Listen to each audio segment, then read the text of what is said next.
ha hecho que un grupo importante de unidades, de viviendas, quiero decir, quedaran vacías.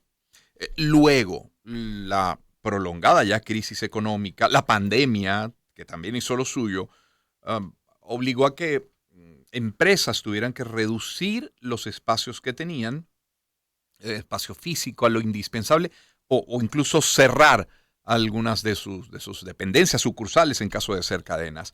Eso como dos o tres factores importantes, que no los únicos, hizo en su momento que el mercado inmobiliario tuviera una saturación de oferta. Había más oferta que demanda. Los precios, en consecuencia, en su momento bajaron. ¿Sí o no? Es la realidad que tuvimos hace algún tiempo. Pero hoy, ¿cuál es la situación el día de hoy? Es por este motivo por lo que queremos conversar con Roberto Horta Martínez. Primero, tendremos dos invitados, pero Roberto Horta Martínez es hoy no solamente abogado, sino presidente de la Cámara Inmobiliaria de Venezuela. Roberto, muy buen día. ¿Cómo está? ¿Cómo le va? Muy buen día, Román. Gracias por la invitación. A ver, ¿qué balance podría hacerse del sector inmobiliario, digamos, del primer semestre de este año, como para tener la foto más reciente? Bueno, comparamos recientemente este primer semestre con el del año pasado y la cantidad de operaciones es relativamente similar. Okay.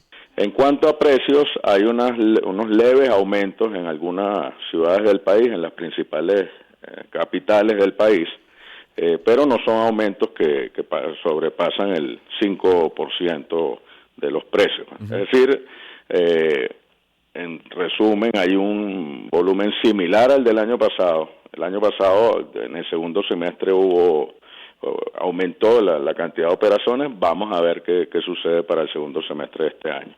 En general, el mercado es 51% ventas y 41% arrendamiento. Que nombrabas el tema de los inmuebles desocupados, etc. Sí, claro. Y cuando hablamos de ventas, estamos hablando tanto de viviendas a estrenar como de segunda mano.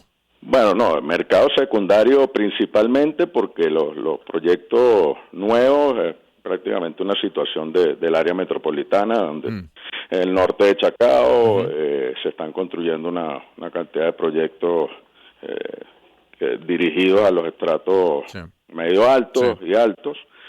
Pero en realidad, bueno, ya hemos recorrido el país durante los últimos meses, en muchos estados no hay proyectos primarios en la mayoría de las ciudades. Uno va viendo en algunas páginas y cuando tiene contacto con estos asesores inmobiliarios, con realtors, que sí, efectivamente los precios van subiendo poco a poco, marginalmente incluso, pero todavía pudieran encontrarse unas muy buenas ofertas por el precio al que se están comercializando. ¿Qué quiero decir? ¿Sigue siendo una buena época para comprar quien tenga el dinero para hacerlo? Así es, Román. Desde el 2018 los precios se estabilizaron, tú lo mencionaste, hubo una caída importante tanto en la cantidad de operaciones como en los precios, pero en los últimos 4 años se estabilizaron e inclusive vemos esos leves aumentos en algunas ciudades y algunas urbanizaciones del país. Entonces sí, para la persona que quiera comprar es el momento para hacer esa inversión, porque ya los precios no se perciben que van a tener más caída. No así entonces para vender. Quien no tenga la necesidad del dinero, pues que conserve su vivienda, ¿eh? Puede ser, la situación de Venezuela es muy particular, como tú lo mencionabas, gente que está fuera del país que quizás quiere ya hacer una inversión afuera, otras personas que se quieren regresar, otros que quieren utilizar sus apartamentos. Lo que nosotros sí insistimos, Román, es en el tema de la seguridad jurídica.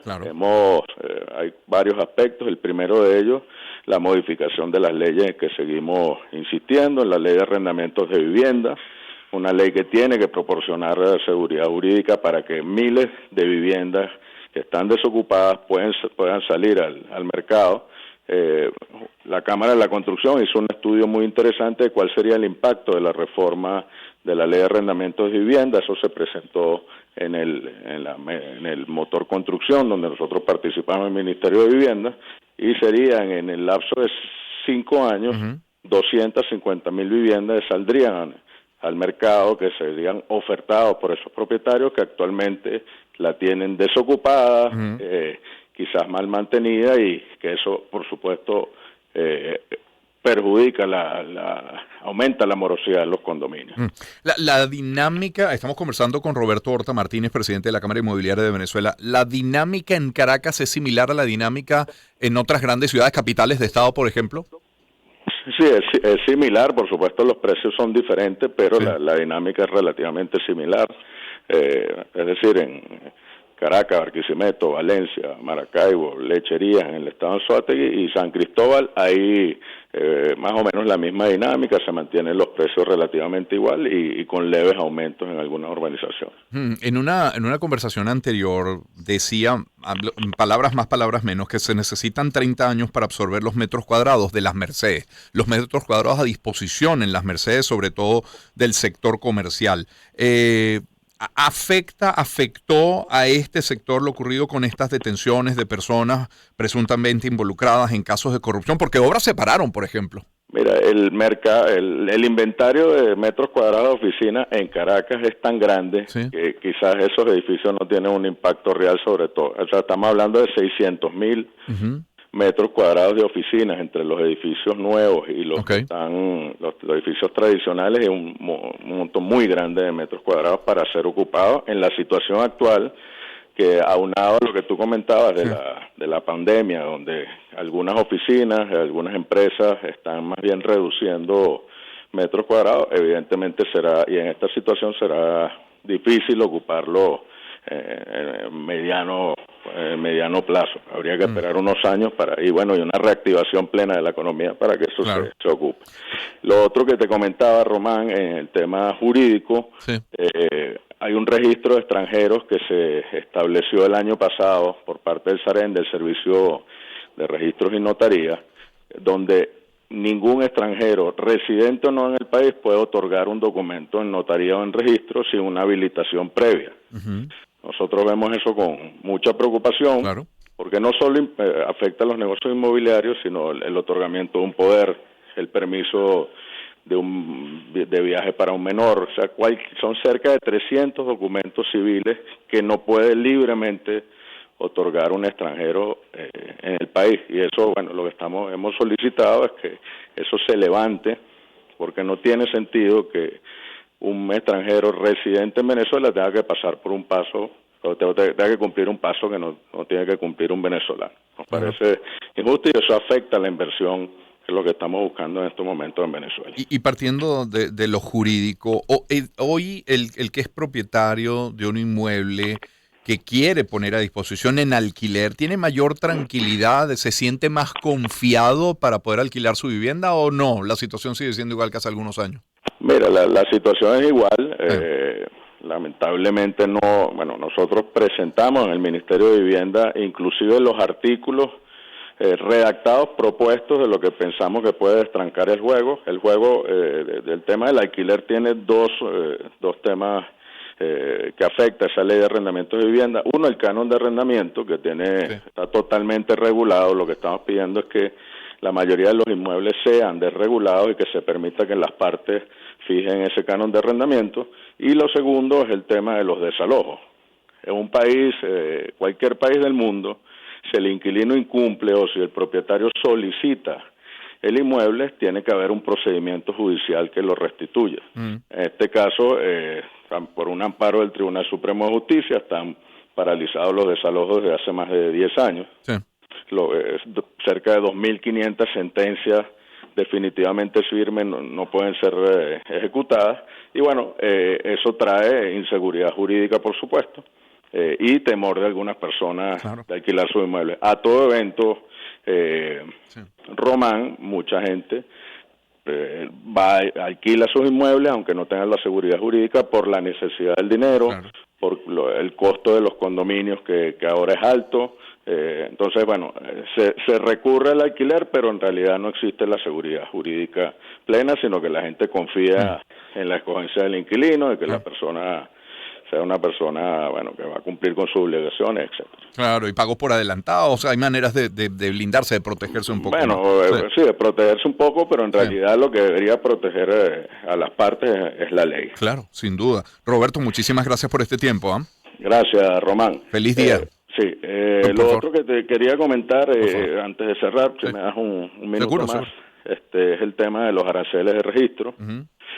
La semana pasada acudimos a la Comisión de Economía y Finanzas de la Asamblea Nacional en el ámbito de la jornada de difusión de la ley de armonización tributaria, que bueno, en el área inmobiliaria la vemos como una ley positiva, y volvimos a plantear el tema de los aranceles de registro, ya que algunos registros a nivel nacional, aunque la situación ha mejorado en otros, siguen cobrando altos aranceles. Entonces, imagínate, Román, en un país donde no hay financiamiento, el sacrificio y el esfuerzo que tiene que hacer una familia para comprar una vivienda, para después llegar a un registro público para que te soliciten un 5, un 10, un 20, un 30% del valor de la vivienda. Entonces, bueno, vamos a llevar un escrito próximamente a la Asamblea Nacional, a esa Comisión de Economía y Finanzas, para que revise ese tema. Claro, valor que a veces fijan los propios funcionarios, entiendo.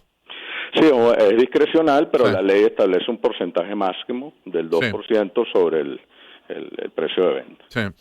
Roberto, muchísimas gracias por este tiempo. Gracias, Román. Roberto Horta Martínez es abogado, es presidente de la Cámara Inmobiliaria de Venezuela. Les decía que vamos a tratar el tema en dos tiempos, desde dos perspectivas.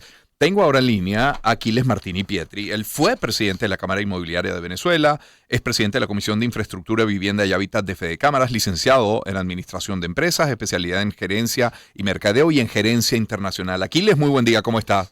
Hola Román, buenos días, un saludo para ti y todos los radioescuchas. Un gusto escucharte. Aquiles, habiendo sido como fuiste presidente de la Cámara Inmobiliaria, ¿cuánto ha cambiado esta historia? ¿Cuál ha sido el mejor y el peor momento de lo que era a lo que tenemos el día de hoy? ¿Cómo comparar?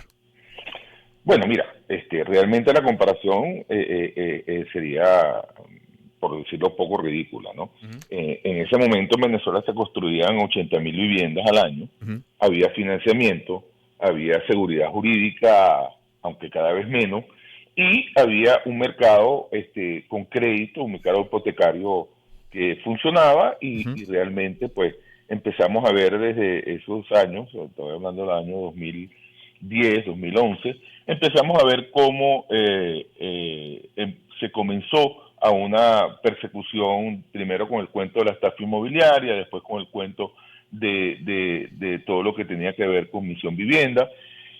Y bueno, hoy en día lo vemos, pues, el valor de tu vivienda hoy en día equivale al 20% de lo que costaba hace, por decir algo, 8 años. Okay. El sector construcción es prácticamente nulo. O sea, su aporte en el PIB hoy en día no llega ni siquiera al 10% de lo que era en algún momento determinado. No se están construyendo viviendas de ningún tipo, más allá de esos focos que acaba de decir Roberto, en el norte de la ciudad y tal. Si hubiese sido cierto o fuese cierto que se han construido casi 5 millones de viviendas a través de la Misión Vivienda, pues ya no existiera déficit en el país, que era 3 millones, ya no hubieran ranchos. Entonces todo esto, tú lo comparas y dices, bueno, wow, claro.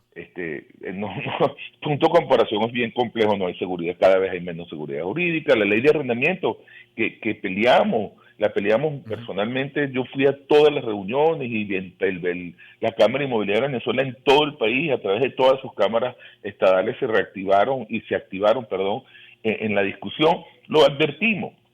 Y lo dijimos, y tú le hacías una pregunta, Roberto, ahorita, del mercado inmobiliario. Todo el mercado inmobiliario de arrendamiento en el país no es legal. Le guste a quien le guste. A mí me gusta decir las cosas claras, Román, tú tienes años conociéndome y entrevistándome. El que alquile una vivienda hoy, en dólares, que no esté regulada por la SUNAVI, que no está cometiendo un acto de ilegalidad. Ahora, ¿por qué? Bueno, porque la ley es tan anárquica, la ley es tan desquiciada, por decirlo poco, que entonces el ciudadano se ve obligado a cometer o a estirar esa pretensión de que, bueno, no tengo alternativa. Pero eso es ilegal. Tan ilegal es y tan corrupto es lo que están cobrando en los registros. Tú lo decías de una manera muy cortés, Roberto lo dijo de una manera muy cortés, pero yo lo digo de la manera que es. El límite máximo, según la ley, es el 2% del valor de venta. Aquí hay registros que cobran el 30%. Ahora, no es que lo cobran en la planilla, por fuera. Ahora, eso se ha denunciado irrepetible cantidad de veces. Entonces, en un país donde no hay seguridad jurídica, donde no hay crédito, donde las leyes no te permiten desarrollarte, bueno, tienes lo que tienes. Un PIB que ha caído el 80% de los últimos 10 años, o 8 años, un mercado inmobiliario donde no se construyen viviendas nuevas, donde se construyeron una cantidad de metros de oficinas, por las razones que fueran, Sí.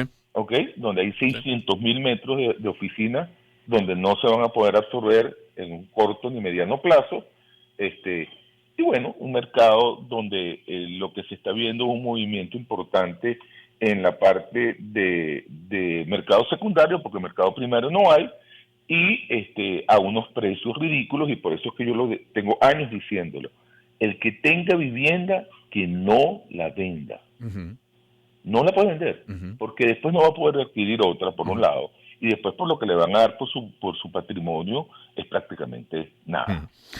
Me queda claro que entonces la reactivación del sector pasa por muchas cosas, pero básicamente por crédito y seguridad jurídica.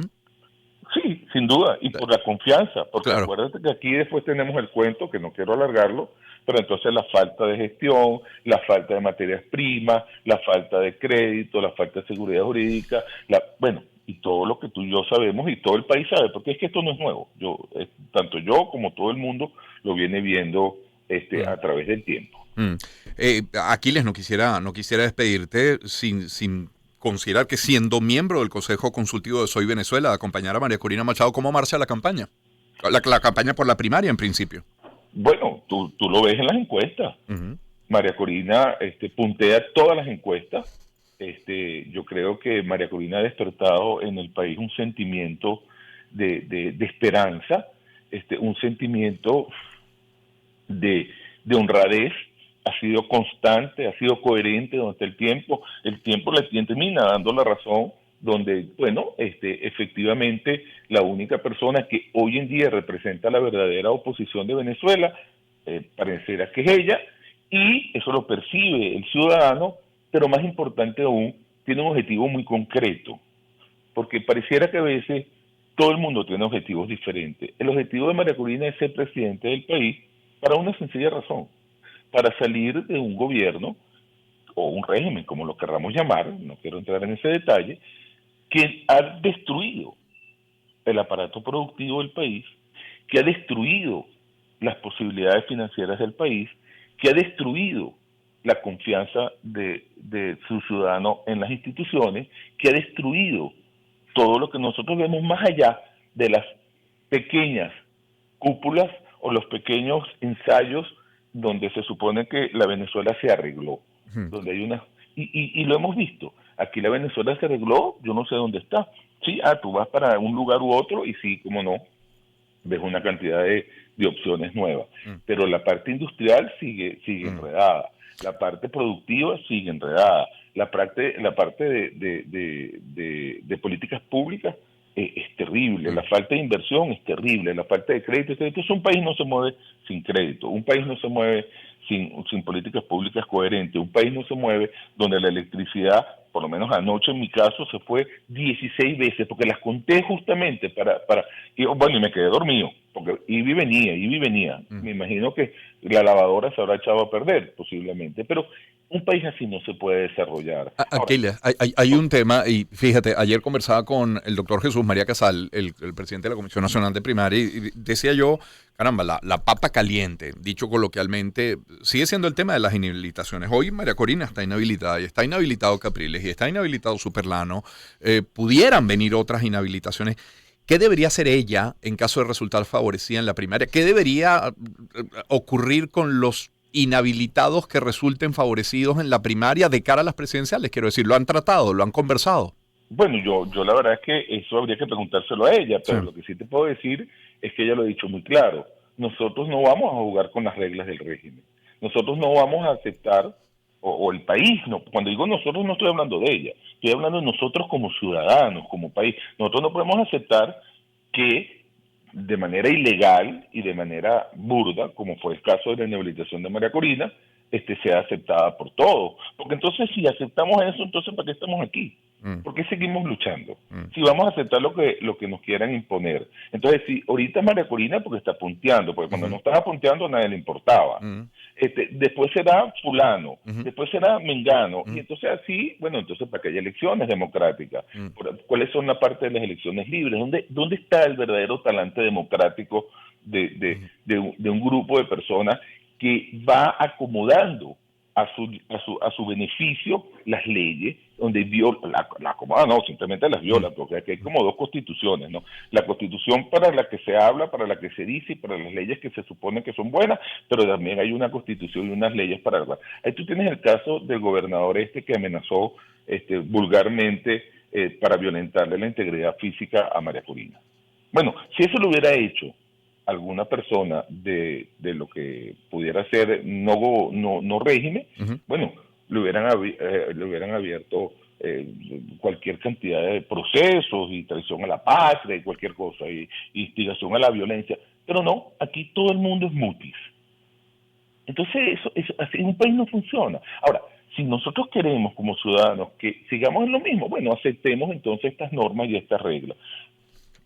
Si queremos cambiar, tenemos entonces que efectivamente activarnos, involucrarnos en ver efectivamente cómo podemos hacer posible que nosotros se nos respeten nuestros derechos, se nos respeten nuestros derechos constitucionales, se respeten los derechos democráticos, y hoy en día la persona que lo está encarando en este momento y a raíz de muchísima constancia y muchísimo trabajo es María Corina. Ahora, si lo aceptamos o no, esa será otra historia. Aquiles, 1.000.000 de gracias por aceptar nuestra invitación, Román, siempre a tu orden. Un saludo a todos los radioescuchas. Muy amable. Aquiles Martín, en 2 tiempos, decía, el tema inmobiliario con Roberto Horta Martínez, primero abogado y presidente actual de la Cámara Inmobiliaria de Venezuela, y luego de quien lo fue, Aquiles Martín y Pietri, expresidente de la Cámara, presidente de la Comisión de Infraestructura, Vivienda y Hábitat de Fede Cámara. Son las 7:34 de la mañana. Permítame compartir en publicidad algunos mensajes.